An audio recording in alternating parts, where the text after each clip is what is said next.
Well, the other guy on the card, doesn't lack in confidence either. Blood Diamond. How exciting is that for you? Yeah, it's super exciting.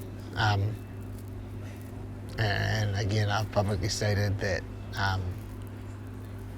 Blood should have been doing MMA a decade ago, because, and anybody who's watched him fight can attest to this, but he's a very difficult person to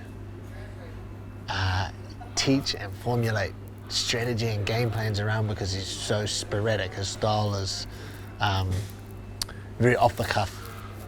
He does things in his own particular way, to his own particular timing, against a lot of normal convention. You should go this way. Now he's going to go the way you shouldn't go. He's going to put his hand here when the job of training him for kickboxing and boxing and Thai boxing has been very, very difficult to work with. It's been very difficult to work with. So formulating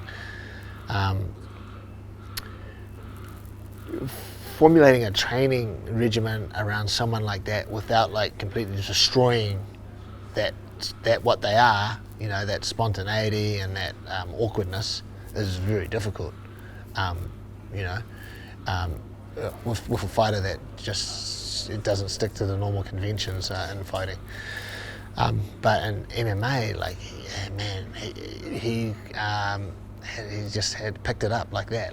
He just has a particular talent for it. Some guys, they just have a talent for a particular aspect of the sport, and everything he does, he definitely makes me think we should have got him back into the sport. He's a lot more natural and feels his way through things a lot more easily in MMA than he does at kickboxing. So a part of the reason why he's going to be able to compete at this level is this kind of unique ability that we kind of stumbled upon. Yeah. Hey, that's great, and we wish you all the best over there. Can you just fill us in on some of the other fighters? We see Brad back in the gym. Yeah, I mean, Brad's going to spend a lot of time working on some of the other skills, like a well-needed rest, especially after he suffered a minor concussion. So he'll be looking to get back in the first quarter, definitely. Shane's looking to get back first quarter too. So Shane Young's been out of the cage for a long time. Yeah, he's been out of the cage for a long time, but he's in that time he's had a child, and I know that takes a lot out of you, a lot of adjusting to do. So he's kind of on top of that now. It took a while for him, like it takes all new fathers to kind of figure that out, and so now he's ready to kind of chuck his name back in the hat. Who else? Dan's back in New Zealand finally, and he's back training, happy as ever, happy to be back after being stuck overseas for so long. Had some wonderful experiences overseas, did some wonderful training overseas, and I was able to bring back a whole new set of skills that he's been working on. So he's in a good place, and he's looking to fight as soon as possible. And then Kai, of course, who we have basically a match for the number one contender spot with a Russian Dagestani or Chechen guy, Askarov. Is it Askarov? Yeah, Askarov. Yeah. So and he's 8-9 weeks away, so he's full on in camp. Just got back from a well earned rest and spent some time with his family in Hawaii, and now he's straight into it. He managed to keep some semblance of fitness up in Hawaii, which I imagine was hard to do, but yeah, he's come back in good shape, so he's straight into it, hardcore.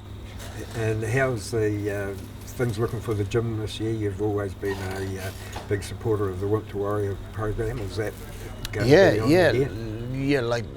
Obviously, the gym suffered a lot during the breakdown, but at the start of the year has been pretty good.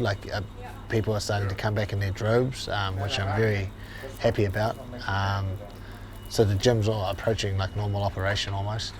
And Winter Warriors will start late February. So I'll be very happy to get them back. They're always an exciting addition to the gym when they come along, and and all the other young fighters that I have, the talent that's on the mat. Like I for sure, the 7 or 8 names that we just talked about then, in 5 years there'll be a different set of 7 names, but in the same position. I'm very confident of that. I'm confident of that because of some of the young guys here and the dedication and commitment they're showing, as well as their skills and stuff, but more importantly, over and above their skills and their athleticism, their attitude and dedication. I am very confident that after these guys, I'm thinking a little bit down the line, that after these generation of UFC fighters move on, there will be a very good crop of young UFC fighters coming through. Yeah. Would you venture to say that there could be, in addition to the UFC, earlier than down the line, like I'm talking about 2022, do you think there's anybody going to be added to the roster? For sure. Yeah, I'm confident in that. Stay tuned. There we go. Cheers, mate. Okay. Thanks. Yeah, no problem, Tony. Brilliant. Good chat.